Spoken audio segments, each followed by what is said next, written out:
বলবীর, আমি চির উন্নতশীর, আমি চির দুর্দম দুর্বিনীত নৃশংস।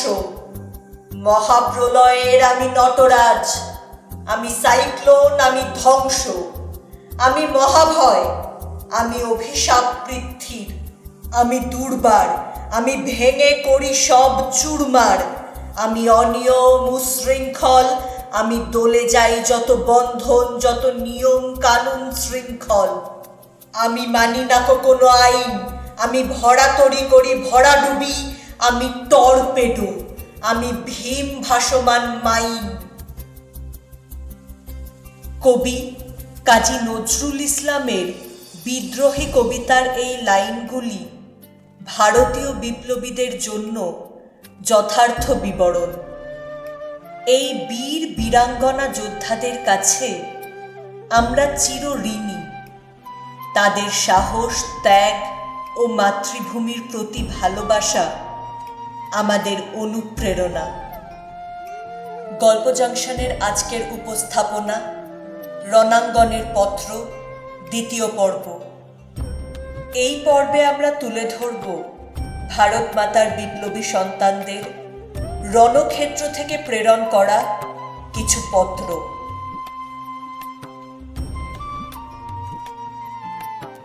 একদিকে সিস্টার নিবেদিতা, অন্যদিকে তাঁর গুরু স্বামী বিবেকানন্দ। এনাদের দুজনকে ছাড়া ভারতের স্বাধীনতা সংগ্রামের ইতিহাস যেন অসম্পূর্ণ। ভারতবর্ষের স্বাধীনতার যুদ্ধকালীন সময়ে অজস্র তরুণ তরুণী স্বামীজির অভয় মন্ত্র, অগ্নিবাণী এবং দেশপ্রেমের আদর্শে আকৃষ্ট হয়ে বিপ্লবের পথে পা বাড়িয়েছিলেন। ঐতিহাসিকদের বিশ্লেষণে, বিপ্লবীদের সাক্ষ্যে, পুলিশের গোপন ডায়েরিতে, এমনকি সিটিশন কমিটির রিপোর্টেও ভারতের স্বাধীনতা সংগ্রামে স্বামী বিবেকানন্দের অবদান বৃহৎভাবে স্বীকার করা হয়েছে।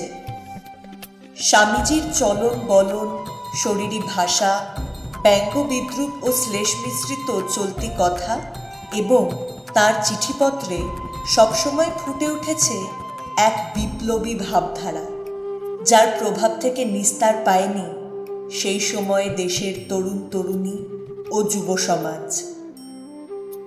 স্বামী বিবেকানন্দের ভাবধারাকে যারা সঠিকভাবে উপলব্ধি করতে পেরেছিলেন, তাদের মধ্যে অন্যতম হলেন স্বামীজির মানস কন্যা সিস্টার নিবেদিতা।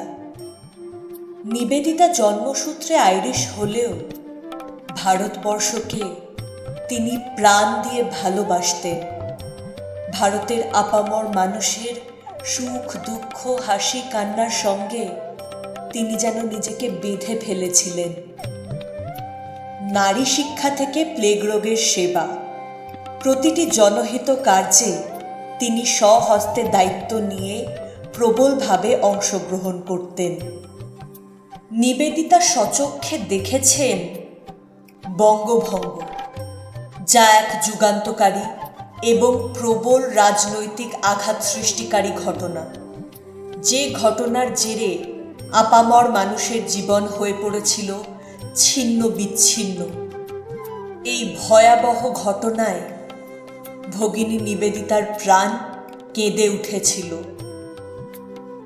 ভারতীয় বিপ্লব এবং ভারতীয় রাজনীতির সঙ্গে নিবেদিতার অন্তরঙ্গ যোগাযোগ ছিল। এই যোগাযোগের কারণে রামকৃষ্ণ মঠের বিদেশি শক্তির রোষানলে পড়বার প্রবল সম্ভাবনা ছিল। তাই মঠের কর্তৃপক্ষ প্রকাশ্যে নিবেদিতার সঙ্গে সমস্ত সম্পর্ক বিচ্ছিন্ন করতে বাধ্য হয়েছিল।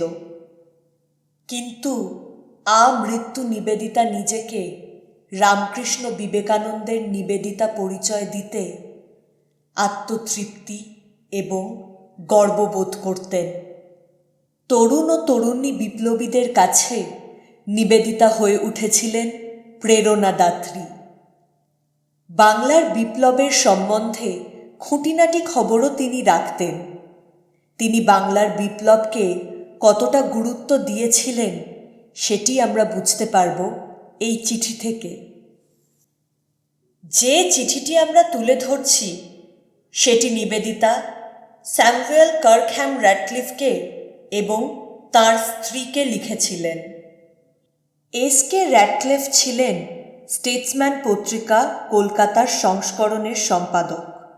তিনি ও তার স্ত্রী নিবেদিতার ব্যক্তিগত এবং ভীষণ ঘনিষ্ঠ বন্ধু ছিলেন।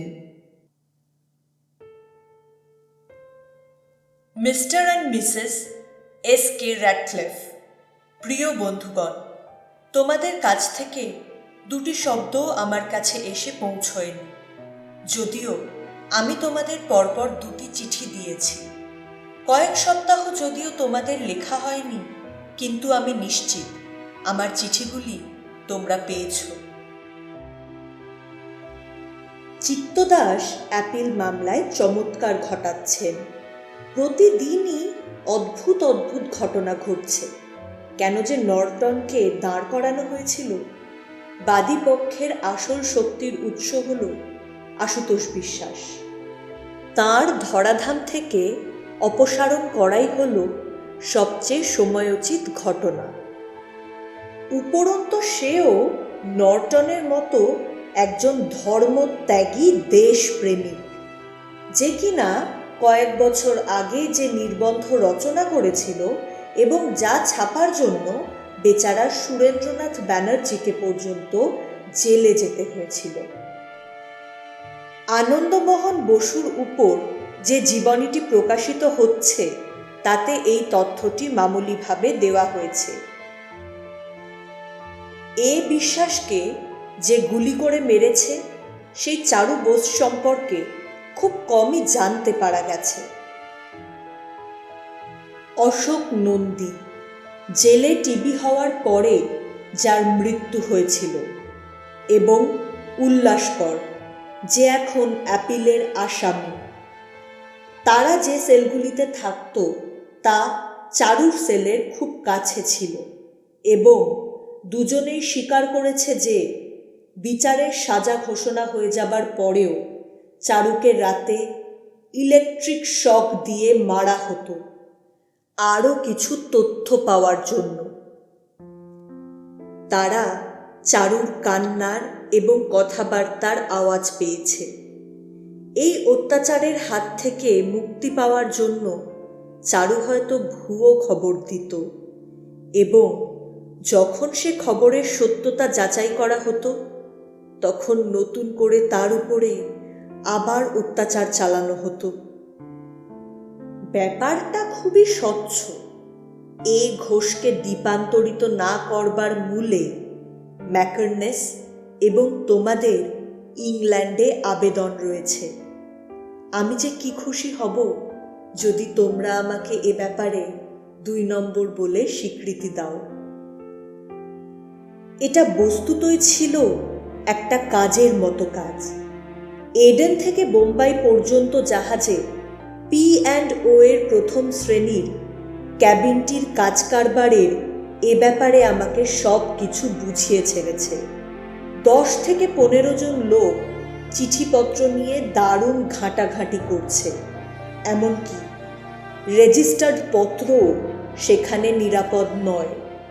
সেগুলিও যে খোলা হবে না কে জানে। নানা ধরনের লোককে লাগানো হয়েছে। আমি সময় সময় ঘরটির পাশ থেকে গিয়েছি।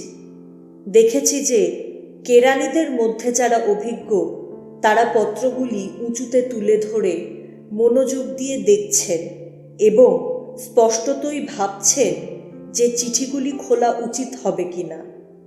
আমি এজন্য অ্যালবার্টাকে অনার্স ডিগ্রি দেব, যা মনে হতে পারে অবান্তর। আমি কাগজের কার্টিংটির জন্য কৃতজ্ঞ। এটা হয়তো সরোজিনী করতে পারত না যদি না তার মধ্যে তার দাদার শক্তি কাজ করত। বেচারা মারাঠা অসুস্থ হয়ে এবং ভয় পেয়ে গিয়ে এমন একটা বাজে ভাষণ দিয়েছেন যে কেউই তার পাশে এসে দাঁড়াবে না। জাতীয় কলেজ ডক্টর কুমার স্বামীর সাথে প্রিন্সিপালের ব্যাপারে কথাবার্তা চলছে, কিন্তু তার পায়ে ফোসকা হওয়ার জন্য সে তো ইংল্যান্ডে পালিয়েছে। আমার আশা তারা হয়তো গিডেসকে রাজি করাতে পারবে। সত্যি সত্যি তোমরা রামসে ম্যাকডোনাল্ডসকে পাঠাচ্ছ তো? চিরকালের তোমাদের। ভগিনী নিবেদিতার এই পত্রটির মধ্যে কিছু ব্যক্তিত্বের নামের উল্লেখ রয়েছে, যে ব্যক্তিবর্গের যথার্থ পরিচয় না জানতে পারলে এই চিঠির পূর্ণ অর্থ আমাদের প্রাপ্ত হবে না। তাই এই পত্রে উল্লেখিত ব্যক্তিদের পরিচয় সংক্ষেপে তুলে ধরছি। চিত্তদাস। আলিপুর বোমার অ্যাপিল মামলায় চিত্তরঞ্জন দাস বিবাদী পক্ষের আসামি অরবিন্দ ঘোষের হয়ে লড়াই করে তাকে নির্দোষ প্রমাণ করেন। নর্টন। ইয়ার্ডলি নর্টন অ্যাপিল মামলায় সরকারি পক্ষের প্রধান কৌশলী ছিলেন। আশুতোষ বিশ্বাস একজন ধনী এবং রায়বাহাদুর খেতাব প্রাপ্ত আইনজীবী। আলিপুর বোমার অ্যাপিল মামলায় তিনি সরকারি পক্ষের সবচেয়ে শক্তিশালী আইনজীবী ছিলেন এবং সেই সময় তিনি চারু বোসের হাতে খুন হন। চারু বোস অর্থাৎ বিপ্লবী চারুচন্দ্র বোস। তিনি অনুশীলন সমিতির একজন সদস্য ছিলেন।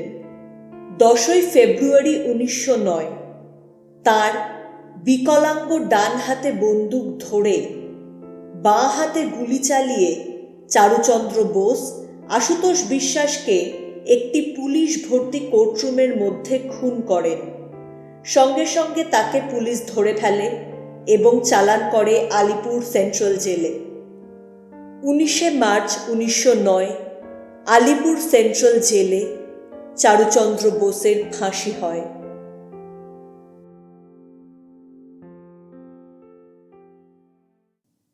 এই পত্রে ভগিনী নিবেদিতা যাকে মারাঠা বলে সম্বোধন করেছেন তিনি গোপালকৃষ্ণ গোখেল। অশোক নন্দী। আলিপুর বোমার মামলায় জেলবন্দি অশোক নন্দী গুরুতর অসুস্থতার জন্য জামিনে ছাড়া পাওয়ার মাত্র 4 দিন পরে মারা যান। উল্লাসকর দত্ত। আলিপুর বোমার মামলায় যাবজ্জীবন দ্বীপান্তরের সাজা হয়। সরোজিনী ঘোষ। অরবিন্দ ঘোষের সহোদরা। আলিপুর বোমার মামলায় ব্যয়ভার নির্বাহ করার জন্য তিনি নিজের নামে সংবাদপত্রে বিজ্ঞাপন দিয়ে জনসাধারণের কাছে অর্থ সাহায্য চেয়েছিলেন। এই চিঠিতে এ ঘোষের উল্লেখ রয়েছে। এই এ ঘোষই হলেন অরবিন্দ ঘোষ। তিনি যুগান্তর গোষ্ঠীর বিপ্লবী কর্মকাণ্ডের মুখ্য পরামর্শদাতা ছিলেন। 1908 সালে আলিপুর বোমার মামলায় গ্রেপ্তার হয়ে 1 বছর জেলে কাটান। ভারতবর্ষের বীর সন্তান দেশনায়ক সুভাষচন্দ্র বসু। মেধা, পাণ্ডিত্য, নেতৃত্বদানের ক্ষমতা, সাহস, শৌর্য, আত্মত্যাগ, দেশপ্রেম এই সমস্ত কিছুতেই তিনি ছিলেন শীর্ষে। আমাদের স্বাধীনতায় তাঁর অপার অবদান। ইন্ডিয়ান সিভিল সার্ভিসের মোহ সুভাষকে কখনো স্পর্শ করতে পারেনি। আইসিএস পরীক্ষায় চতুর্থ হওয়া সত্ত্বেও নিশ্চিত সাফল্যের জীবন ত্যাগ করে তিনি ঝাঁপিয়ে পড়েছিলেন দেশ মাতৃকাকে স্বাধীন করার উদ্দেশ্যে। জীবনের গুরু পদে তিনি বরণ করে নিয়েছিলেন স্বামী বিবেকানন্দকে এবং রাজনৈতিক গুরু হিসেবে তিনি নির্বাচন করেছিলেন দেশবন্ধু চিত্তরঞ্জনকে। দ্বিতীয় বিশ্বযুদ্ধের ডামাডোলের মধ্যে কলকাতায় নিজ গৃহ থেকে অন্তরীণ সুভাষ যেভাবে কখনো মৌলভী জিয়াউদ্দিন, কখনো সিনর অরল্যান্ডো ম্যাজিস্ট্রো নামের ছদ্মবেশের আড়ালে পেশওয়ার, কাবুল, মস্কো হয়ে বার্লিনের পথে পাড়ি দিয়েছিলেন, তা অভাবনীয়। দ্বিতীয় বিশ্বযুদ্ধের মাঝে ঝুঁকিপূর্ণ সমুদ্রপথে মাত্র একজন বিশ্বস্ত সঙ্গীকে নিয়ে 4 মাসের বেশি জার্মান ও জাপানি ডুবোজাহাজে করে তিনি জার্মানি থেকে জাপানে এসে যেভাবে পৌঁছেছিলেন, তাতে তাঁর দুর্জয় সাহসের অন্যতম উদাহরণ পাওয়া যায়। দ্বিতীয় বিশ্বযুদ্ধের সুযোগ নিয়ে সর্বশক্তি দিয়ে ব্রিটিশ সাম্রাজ্যের উপর ঝাঁপিয়ে পড়তে চেয়েছিল সুভাষ মনে করতেন বিপ্লবীদের প্রকৃত উদ্দেশ্য হল বিপ্লবী কর্মকাণ্ডের মধ্যে দিয়ে একটি জাতীয় সরকার প্রতিষ্ঠা করা। পরবর্তীতে তাঁর নেতৃত্বে ইন্ডিয়ান ন্যাশনাল আর্মি প্রতিষ্ঠা হয়েছিল। সেই সংগঠনেরও মূল লক্ষ্য ছিল সশস্ত্র লড়াইয়ের মধ্যে দিয়ে ব্রিটিশ সৈন্যবাহিনীকে নিঃশেষ করে ভারত থেকে ব্রিটিশ শাসন উৎখাত করে স্বাধীন ভারতে একটি জাতীয় সরকার প্রতিষ্ঠা করা। দ্বিতীয় বিশ্বযুদ্ধ পরবর্তী সময়ে ব্রিটিশের ভারত ছেড়ে চলে যাওয়ার পিছনে নেতাজির আজাদ হিন্দ ফৌজের গুরুত্বপূর্ণ ভূমিকা ছিল। 1930 সালে বিপ্লবী বারীন্দ্র কুমার ঘোষকে একটি চিঠিতে সুভাষচন্দ্র লিখেছেন, এখন থেকে বলতে হবে যে আমরা শুধু রাষ্ট্রীয় বন্ধন থেকে দেশকে মুক্ত করতে চাই না, সকল প্রকার বন্ধন থেকেই মুক্ত করতে চাই। রাজনৈতিক, অর্থনৈতিক ও সামাজিক এই ত্রিবিধ বন্ধন ছিন্ন করাই স্বাধীনতা সংগ্রামের উদ্দেশ্য। সকল প্রকার বন্ধন ছিন্ন করতে পারলে আমরা তখন সাম্যবাদের ভিত্তির উপর নতুন সমাজ সৃষ্টি করতে পারব। এ ফ্রি অ্যান্ড ক্লাসলেস সোসাইটি, একটা মুক্ত শ্রেণীবিহীন সমাজ সৃষ্টি করাই আমাদের মুক্তি সংগ্রামের প্রধান উদ্দেশ্য। ভারতাত্মা সুভাষচন্দ্র বসুর দুটি চিঠি আমরা তুলে ধরছি। 1943 সালের 8 ফেব্রুয়ারি সুভাষ জার্মানি থেকে ডুবোজাহাজে জাপান অভিমুখে যাত্রা করেন। বিশ্বযুদ্ধের ঘনঘটার মধ্যে বিপদসংকুল যাত্রার প্রাক্কালে প্রথম যে চিঠিটি তুলে ধরছি সেটি তাঁর মেজদাদা শরৎচন্দ্র বসুকে লিখেছিলেন। পরম পূজনীয় মেজদাদা, আজ পুনরায় আমি বিপদের পথে রওনা হইতেছি। এবার কিন্তু ঘরের দিকে। হয়তো পথের শেষ আর দেখিব না। যদি তেমন বিপদ পথের মাঝে উপস্থিত হয়, তাহা হইলে ইহজীবনে আর কোনো সংবাদ দিতে পারিব না। তাই আজ আমি আমার সংবাদ এখানে রাখিয়া যাইতেছি। যথাসময়ে এ সংবাদ তোমার কাছে পৌঁছাইবে। আমি এখানে বিবাহ করিয়াছি এবং আমার একটি কন্যা হইয়াছে। আমার অবর্তমানে আমার সহধর্মিণী ও কন্যার প্রতি একটু স্নেহ দেখাইবে, যেমন সারা জীবন আমার প্রতি করিয়াছ। আমার স্ত্রী ও কন্যা আমার অসমাপ্ত কার্য শেষ করুক, সফল ও পূর্ণ করুক। ইহাই ভগবানের নিকট আমার শেষ প্রার্থনা। আমার ভক্তিপূর্ণ প্রণাম গ্রহণ করিবে মা, মেজবৌ দিদি এবং অন্যান্য গুরুজনকে দিবে। ইতি তোমার স্নেহের ভ্রাতা সুভাষ। এই দ্বিতীয় চিঠিটি নেতাজি আইএনের সদর দপ্তর রেঙ্গুন থেকে ঝাঁসির রানী বাহিনীর কমান্ড্যান্ট লেফটেন্যান্ট এম সত্যবতী জেবারকে লিখেছিলেন। Lieutenant M S. Jevar, commandant Rani of ঝাঁসি regiment training camp, Syonan. Jai Hind. I am sending herewith a copy of a circular which was issued by me sometimes ago and which did not probably reach you. I hope you have duly received the letter which I wrote to you from here, dated the 18th inst. You will be glad to know that the Jhansi contingent arrived here safely today after an uneventful journey. Captain Lee of the INA accompanied the party from Thailand under my instructions, and the administrator of the Jhansi training camp Rangoon met the party at Moulamein. They are all in high spirits. When I was in Seonan, it was reported to me that you wanted a car for the use of the regiment. I went into the matter and found that it was very difficult to spare a car exclusively for the regiment. Whenever you want a car, you can ring up the IIL rear headquarters and they will comply with your wishes as far as possible. As the number grows, your work will become more and more difficult. Above all, you will have to be strictly impartial towards girls coming from different parts of India and speaking different languages. In addition to this, you will have to be firm but friendly to all those who are in your care.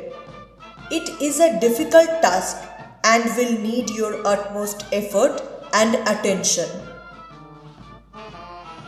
I should like to remind you once again not to bother yourself with work which others can manage. You must concentrate your whole attention on training, the training of those who are in the camp and of yourself.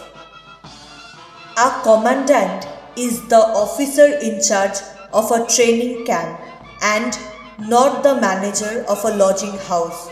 Moreover, your own promotion will depend on the progress you make in your military duties. It is worthwhile considering if there should be an elderly lady in the camp for looking after the household, thereby relieving other of this work. If you consider this desirable, the League headquarters can then look out for such a lady. With all good wishes, Jai Hind, Subhash Chandra Bose.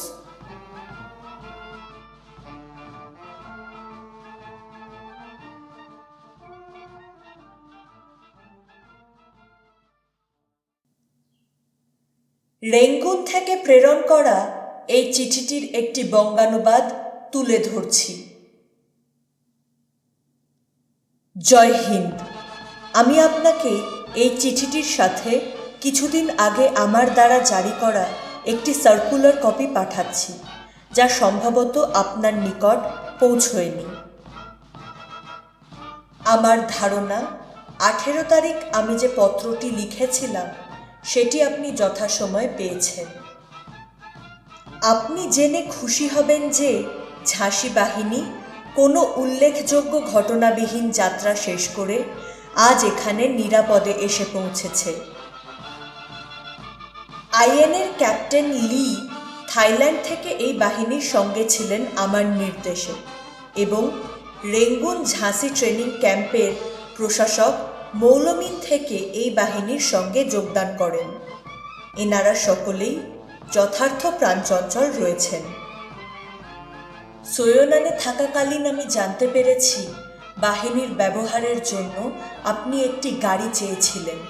এই বিষয়টি নিয়ে আমি ভেবে দেখেছি, কিন্তু কেবলমাত্র বাহিনীর ব্যবহারের জন্য একটি গাড়ি নিযুক্ত করা কঠিন।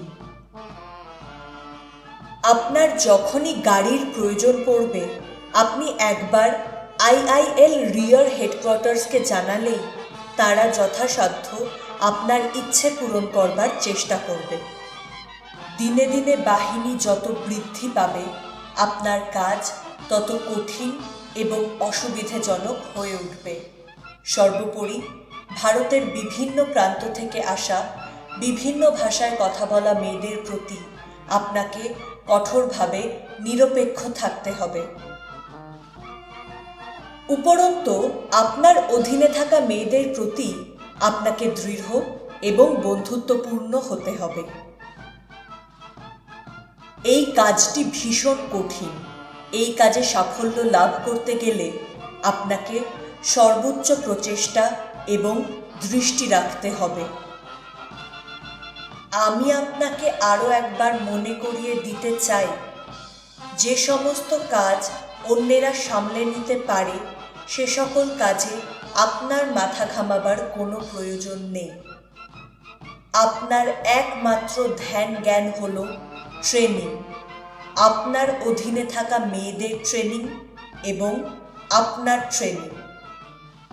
একজন কমান্ড্যান্ট হলেন ট্রেনিং ক্যাম্পের ভারপ্রাপ্ত আধিকারিক।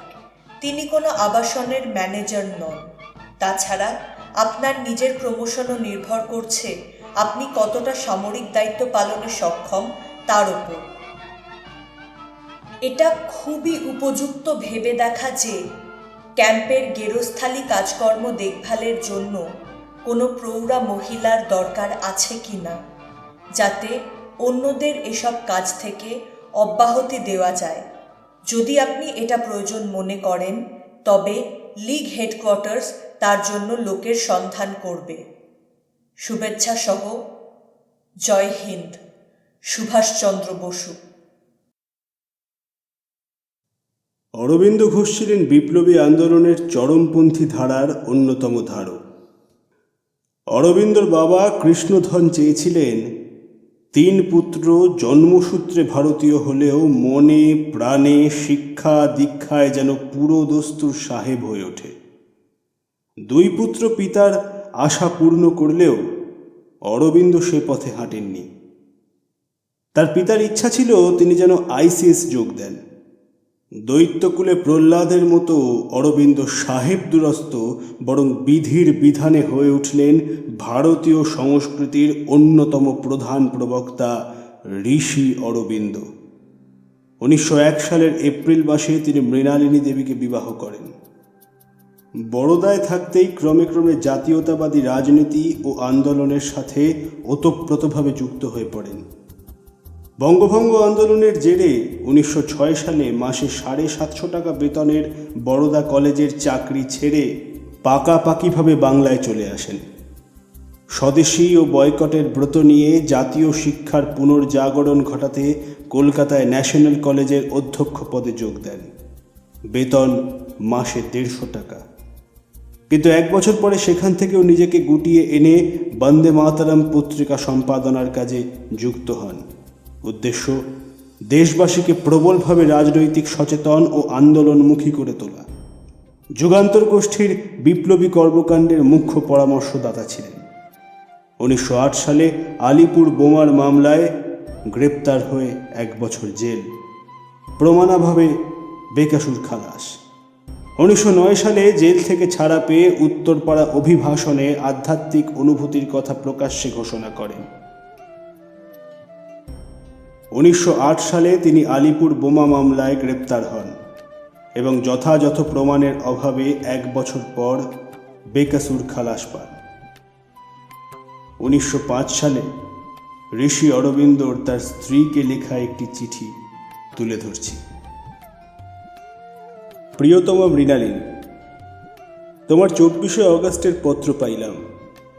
তোমার বাপ মার আবার সেই দুঃখ হইয়াছে শুনিয়া দুঃখিত হইলাম। কোন ছেলেটি পরলোকে গিয়াছে তাহা তুমি লিখো নাই। দুঃখ হলে বা কি হয়? সংসারে সুখের অন্বেষণে গেলেই সেই সুখের মধ্যেই দুঃখ দেখা যায়। দুঃখ সর্বদা সুখকে জড়াইয়া থাকে। এই নিয়ম যে পুত্র কামনার সম্বন্ধেই ঘটে তাহা নহে, সব সাংসারিক কামনার ফল এই। ধীর চিত্তে সব সুখ দুঃখ ভগবানের চরণে অর্পণ করাই মানুষের একমাত্র উপায়। আমি 20 টাকা না পড়িয়া 10 টাকা পড়িয়াছিলাম, তাই 10 টাকা পাঠাইব বলিয়াছিলাম। 15 টাকা যদি দরকার 15 টাকাই পাঠাইব। এই মাসে সরোজিনী তোমার জন্য দার্জিলিংয়ে কাপড় কিনিয়াছে, তার টাকা পাঠাইয়াছি। তুমি যে এই দিকে ধার করিয়া বসেছ তাহা কি করিয়া জানিব? 15 টাকা লেগেছিল, পাঠাইয়াছি। আর 3-4 টাকা লাগিবে, তাহা আগামী মাসে পাঠাইব। তোমাকে এইবার 20 টাকা পাঠাইব। এখন সেই কথাটি বলি। তুমি বোধহয় এর মধ্যে টের পেয়েছ, যাহার ভাগ্যের সঙ্গে তোমার ভাগ্য জড়িত সে বড় বিচিত্র ধরনের লোক। এই দেশে আজকালকার লোকের যেমন মনের ভাব, জীবনের উদ্দেশ্য, কর্মের ক্ষেত্র, আমার কিন্তু তেমন নয়। সব বিষয়ই ভিন্ন, অসাধারণ। সামান্য লোক অসাধারণ মত, অসাধারণ চেষ্টা, অসাধারণ উচ্চ আশাকে যাহা বলে তাহা বোধহয় তুমি জানো। এই সকল ভাবকে পাগলামি বলে। তবে পাগলের কর্মক্ষেত্রে সফলতা হইলে ওকে পাগল না বলিয়া প্রতিভাবান মহাপুরুষ বলে। কিন্তু কজনের চেষ্টা সফল হয়? সহস্র লোকের মধ্যে 10 জন অসাধারণ, সেই 10 জনের মধ্যে 1 জন কৃতকার্য হয়। আমার কর্মক্ষেত্রে সফলতা দূরের কথা, সম্পূর্ণভাবে কর্মক্ষেত্রে অবতরণও করিতে পারি নাই। অতএব আমাকে পাগলই বলিবে। পাগলের হাতে পড়া স্ত্রীলোকের পক্ষে বড় অমঙ্গল, কারণ স্ত্রী জাতির সব আশা সাংসারিক সুখ দুঃখেই আবদ্ধ। পাগল তাহার স্ত্রীকে সুখ দিবে না, দুঃখই দেয়। হিন্দু ধর্মের প্রনেত্রীগণ ইহা বুঝিতে পারিয়াছিলেন। তাহারা অসামান্য চরিত্র, চেষ্টা ও আশাকে বড় ভালোবাসিতেন। পাগল হোক বা মহাপুরুষ হোক, অসাধারণ লোককে বড় মানিতেন। কিন্তু এ সকলেতে স্ত্রীর যে ভয়ঙ্কর দুর্দশা হয়, তাহার কি উপায় হইবে? ঋষিগণ এই উপায় ঠিক করিলেন। তাহারা স্ত্রী জাতিকে বলিলেন, তোমরা অদ্য হইতে পতি পরম গুরু। এই মন্ত্রই স্ত্রী জাতির একমাত্র মন্ত্র বুঝিবে। স্ত্রী স্বামীর সহধর্মিণী। তিনি যে কার্যই স্বধর্ম বলিয়া গ্রহণ করিবেন, তাহাকে সাহায্য দিবে, মন্ত্রণা দিবে, উৎসাহ দিবে, তাহাকে দেবতা বলিয়া মানিবে। তাহারই সুখে সুখ, তাহারই দুঃখে দুঃখ করিবে। কার্য নির্বাচন করা পুরুষের অধিকার, সাহায্য ও উৎসাহ দেওয়া স্ত্রীর অধিকার। এখন কথাটা এই, তুমি হিন্দু ধর্মের পথ ধরিবে না নূতন সভ্য ধর্মের পথ ধরিবে? পাগলকে বিবাহ করিয়াছ, সে তোমার পূর্বজন্মার্জিত কর্মদোষের ফল। নিজের ভাগ্যের সঙ্গে একটা বন্দোবস্ত করা ভালো। সে কিরকম বন্দোবস্ত হইবে? 5 জনের মতন আশ্রয় লইয়া কি ওকে পাগল বলিয়া উড়াইয়া দিবে? পাগল তো পাগলামির পথে ছুটিবেই ছুটিবে, তুমি ওকে ধরিয়া রাখিতে পারিবে না। তোমার চেয়ে ওর স্বভাবই বলবান। তবে তুমি কি কোণে বসিয়া কাঁদিবে মাত্র, না তার সঙ্গেই ছুটিবে? পাগলের উপযুক্ত পাগলি হইবার চেষ্টা করিবে? যেমন অন্ধ রাজার মহিষী চক্ষুদয় বস্ত্র বাঁধিয়া নিজেই অন্ধ সাজিলেন। 1000 ব্রাহ্মস্কুলে পড়িয়া থাকো, তবু তুমি হিন্দুর ঘরের মেয়ে। হিন্দু পূর্বপুরুষের রক্ত তোমার শরীরে। আমার সন্দেহ নাই তুমি শেষোক্ত পথই ধরিবে। আমার 3টি পাগলামি আছে।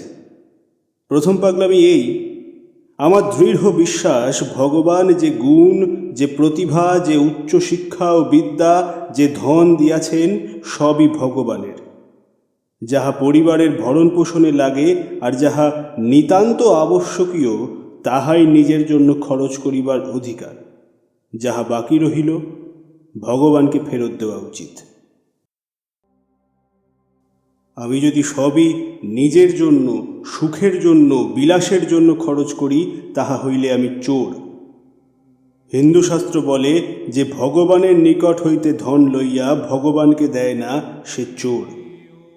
এ পর্যন্ত ভগবানকে 2 আনা দিয়া 14 আনা নিজের সুখে খরচ করিয়া হিসাবটা চুকাইয়া সাংসারিক সুখে মত্ত রহিয়াছি। জীবনের অর্ধাংশটা বৃথা গেল। পশুও নিজের ও নিজের পরিবারের উদর পুড়িয়া কৃতার্থ হয়। আমি এতদিন পশুবৃত্তি ও চৌর্যবৃত্তি করিয়া আসিয়াছি, ইহা বুঝিতে পারিলাম। বুঝিয়া বড় অনুতাপ ও নিজের উপর ঘৃণা হইয়াছে। আর নয়, সে পাপ জন্মের মতো ছাড়িয়া দিলাম। ভগবানকে দেওয়ার মানে কি? মানে ধর্মকার্যে ব্যয় করা। যে টাকা সরোজিনী বা উষাকে দিয়াছি তার জন্য কোনো অনুতাপ নাই। পরোপকার ধর্ম, আশ্রিতকে রক্ষা করা মহাধর্ম। কিন্তু শুধু ভাই বোনকে দিয়ে হিসাবটা চোকে না। এই দুর্দিনে সমস্ত দেশ আমার দ্বারে আশ্রিত। আমার 30 কোটি ভাই বোন এই দেশে আছে। তাহাদের মধ্যে অনেকে অনাহারে মরিতেছে, অধিকাংশই কষ্টে ও দুঃখে জর্জরিত হইয়া কোনো মতে বাঁচিয়া থাকে। তাহাদের হিত করিতে হয়। কি বল, এই বিষয়ে আমার সহধর্মিণী হইবে? কেবল সামান্য লোকের মতো খাইয়া পড়িয়া যাহা সত্যি সত্যি দরকার তাহাই কিনিয়া আর সব ভগবানকে দিব, এই আমার ইচ্ছা। তুমি মত দিলেই, ত্যাগ স্বীকার করিতে পারিলেই আমার অভিসন্ধি পূর্ণ হইতে পারে। তুমি বলছিলে আমার কোনো উন্নতি হলো না। এই উন্নতির একটা পথ দেখাইয়া দিলাম, সে পথে যাইবে কি? দ্বিতীয় পাগলামি সম্প্রতি ঘাড়ে চেপেছে। পাগলামিটা এই, যে কোনো মতে ভগবানের সাক্ষাৎ দর্শন লাভ করিতে হইবে। আজকালকার ধর্ম ভগবানের নাম কথায় কথায় মুখে নেওয়া, সকলের সমক্ষে প্রার্থনা করা, লোককে দেখানো আমি কি ধার্মিক, তাহা আমি চাই না। ঈশ্বর যদি থাকেন, তাহা হইলে তাহার অস্তিত্ব অনুভব করিবার, তাহার সঙ্গে সাক্ষাৎ করিবার কোনো না কোনো পথ থাকিবে। সে পথ যতই দুর্গম হোক, আমি সে পথে যাইবার দৃঢ় সংকল্প করিয়া বসিয়াছি। হিন্দু ধর্মে বলে, নিজের শরীরের মধ্যে, নিজের মনের মধ্যে সেই পথ আছে। যাইবার নিয়ম দেখাইয়া দিয়াছে, সেই সকল পালন করিতে আরম্ভ করিয়াছি। 1 মাসের মধ্যে অনুভব করিতে পারিলাম হিন্দু ধর্মের কথা মিথ্যা নয়।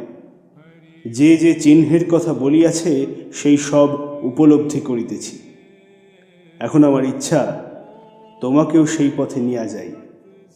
ঠিক সঙ্গে সঙ্গে যাইতে পারিবে না, কারণ তোমার অত জ্ঞান হয় নাই, কিন্তু আমার পিছনে পিছনে আসিতে কোনো বাধা নাই। সেই পথে সিদ্ধি সকলের হইতে পারে, কিন্তু প্রবেশ করার ইচ্ছার উপর নির্ভর করে। কেউ তোমাকে ধরিয়া নিয়ে যাইতে পারিবে না। যদি মত থাকে তবে ইহার সম্বন্ধে আরও লিখিব। তৃতীয় পাগলামি এই যে অন্য লোকে স্বদেশকে একটা জড় পদার্থ, কতগুলা মাঠ, ক্ষেত্র, বন, পর্বত, নদী বলিয়া জানে। আমি স্বদেশকে মা বলিয়া জানি, ভক্তি করি, পূজা করি। মার বুকের উপর বসিয়া যদি একটা রাক্ষস রক্তপানে উদ্যত হয়, তাহা হইলে ছেলে কি করে? নিশ্চিন্তভাবে আহার করিতে বসে, স্ত্রী পুত্রের সঙ্গে আমোদ করিতে বসে, না মাকে উদ্ধার করিতে দৌড়িয়া যায়? আমি জানি এই পতিত জাতিকে উদ্ধার করিবার বল আমার গায়ে আছে। শারীরিক বল নয়, তরবারি বা বন্দুক নিয়ে আমি যুদ্ধ করিতে যাইতেছি না। জ্ঞানের বল। ক্ষত্র তেজ একমাত্র তেজ নহে, ব্রহ্ম তেজও আছে। সেই তেজ জ্ঞানের উপর প্রতিষ্ঠিত। এই ভাব নূতন নহে, আজকালকার নহে। এই ভাব নিয়ে আমি জন্মিয়াছিলাম, এই ভাব আমার মজ্জাগত। ভগবান এই মহাব্রত সাধন করিতে আমাকে পৃথিবীতে পাঠাইয়াছিলেন। 14 বৎসর বয়সে বীজটা অঙ্কুরিত হইতে লাগিল। 18 বৎসর বয়সে প্রতিষ্ঠা দৃঢ় ও অটল হইয়াছিল। তুমি 9 মাসের কথা শুনিয়া ভাবিয়াছিলে কোথাকার বদলোক আমার সরল ভালো মানুষ স্বামীকে কুপথে টানিয়া লইয়াছে। তোমার ভালো মানুষ স্বামী কিন্তু সেই লোককে ও আরও শত শত লোককে সেই পথে, কুপথ বা সুপথ প্রবেশ করাইয়াছিল। আরও সহস্র সহস্র লোককে প্রবেশ করাইবেন। কার্যসিদ্ধি আমি থাকিতেই হইবে তাহা আমি বলিতেছি না, কিন্তু হইবে নিশ্চয়। এখন বলি, তুমি এ বিষয়ে কি করিতে চাও? স্ত্রী স্বামীর শক্তি। তুমি উষার শিষ্য হইয়া সাহেব পূজা মন্ত্র জপ করিবে? উদাসীন হইয়া স্বামীর শক্তি খর্ব করিবে, না সহানুভূতি ও উৎসাহ দ্বিগুণিত করিবে? তুমি বলিবে, এই সব মহৎ কর্মে আমার মতো সামান্য মেয়ে কি করিতে পারে? আমার মনের বল নাই, বুদ্ধি নাই, ওইসব কথা ভাবিতে ভয় করে। তাহার সহজ উপায় আছে, ভগবানের আশ্রয় নাও, ঈশ্বর প্রাপ্তির পথে একবার প্রবেশ করো। তোমার যে যে অভাব আছে তিনি শীঘ্র পূরণ করিবেন। যে ভগবানের নিকট আশ্রয় লইয়াছে, ভয় তাহাকে ক্রমে ক্রমে ছাড়িয়া দেয়। আর আমার উপর যদি বিশ্বাস করিতে পারো, 10 জনের কথা না শুনিয়া আমারই কথা যদি শোনো, আমি তোমাকে আমারই বল দিতে পারি, তাহাতে আমার বলের হানি না হইয়া বৃদ্ধি হইবে। আমরা বলি স্ত্রী স্বামীর শক্তি, মানে স্বামী স্ত্রীর মধ্যে নিজের প্রতিমূর্তি দেখিয়া তাহার কাছে নিজের মহৎ আকাঙ্ক্ষার প্রতিধ্বনি পাইয়া দ্বিগুণ শক্তি লাভ করে। চিরদিন কি এইভাবে থাকিবে? আমি ভালো কাপড় পরিব, ভালো আহার করিব, হাসিব, নাচিব, যত রকম সুখ ভোগ করিব, এই মনের অবস্থাকে উন্নতি বলে না? আজকাল আমাদের দেশের মেয়েদের জীবন এই সংকীর্ণ ও অতি হেয় আকার ধারণ করিয়াছে। তুমি এইসব ছেড়ে দাও, আমার সঙ্গে এসো। জগতে ভগবানের কাজ করিতে আসিয়াছি, সেই কাজ আরম্ভ করি। যে যাই বলে তাহাই শোনো। ইহাতে মন চিরকাল অস্থির থাকে, বুদ্ধি বিকাশ পায় না, কোনো কর্মে একাগ্রতা হয় না। এটা শোধরাতে হইবে। একজনের কথা শুনিয়া জ্ঞান সঞ্চয় করিতে হইবে। এক লক্ষ্য করিয়া অবিচলিত চিত্তে কার্য সাধন করিতে হইবে। লোকের নিন্দা ও বিদ্রূপকে তুচ্ছ করিয়া স্থির ভক্তি রাখিতে হইবে। আর একটা দোষ আছে, তোমার স্বভাবের নয়, কালের দোষ। বঙ্গদেশে কাল অমনতর হইয়াছে। লোকে গম্ভীর কথাও গম্ভীরভাবে শুনিতে পারে না। ধর্ম, পরোপকার, মহৎ আকাঙ্ক্ষা, মহৎ চেষ্টা, দেশোদ্ধার যাহা গম্ভীর, যাহা উচ্চ ও মহৎ, সব নিয়ে হাসি ও বিদ্রূপ, সবই হাসিয়া উড়াইতে চায়। ব্রাহ্মস্কুলে থেকে থেকে তোমার এই দোষ একটু একটু হইয়াছে। বাড়িরও ছিল। অল্প পরিমাণে আমরা সকলেই এই দোষে দূষিত। দেওঘরের লোকের মধ্যে তা আশ্চর্য বৃদ্ধি পাইয়াছে। এই মনের ভাব দৃঢ় মনে তাড়াইতে হয়, তুমি তাহা সহজে পারিবে। আর একবার চিন্তা করিবার অভ্যেস করিলে তোমার আসল স্বভাব ফুটিবে। পরোপকার ও স্বার্থ ত্যাগের দিকে তোমার টান আছে। কেবলই এই মনের জোরের অভাব, ঈশ্বর উপাসনায় সেই জোর পাইবে। এটাই ছিল আমার সেই গুপ্ত কথা। কারুর কাছে প্রকাশ না করিয়া নিজের মনে ধীর চিত্তে এইসব চিন্তা করো। এতে ভয় করিবার কিছু নাই, তবে চিন্তা করিবার অনেক জিনিস আছে। প্রথমে আর কিছু করিতে হইবে না, কেবল রোজ আধ ঘন্টা ভগবানকে ধ্যান করিতে হয়। তার কাছে প্রার্থনা রূপে বলবতী ইচ্ছা প্রকাশ করিতে হয়। মন ক্রমে ক্রমে তৈয়ারি হইবে। তার কাছে সর্বদা এই প্রার্থনা করিতে হয়, আমি যেন স্বামীর জীবন, উদ্দেশ্য ও ঈশ্বর প্রাপ্তির পথে ব্যাঘাত না করিয়া সর্বদা সহায় হই, সাধনভূত হই। এই করিবে তোমার। শুনলেন রণাঙ্গনের পত্র।